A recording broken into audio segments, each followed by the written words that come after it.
Ini adalah microwave daripada brand jenama Midea yang aku dapat sebagai hadiah perkahwinan. Perkahwinan kami sampai setakat ini telah mencapai 6 tahun. Dengan kata lain, microwave ni aku telah guna dan aku guna sampai sekarang dan masih belum pernah rosak lagi. Cuma apa yang aku nak bagi tahu adalah secara peribadi, microwave ni memang praktikal dan tahan lama. Walaupun setengah orang fikir brand Midea ni tak bagus. Aku dah pakai hampir lebih daripada 6 tahun dan sampai sekarang masih lagi okey. So dia punya button dia macam ni. So ni tempat batu untuk buka.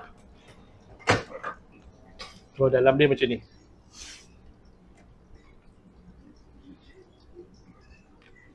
So pintu dia macam ni.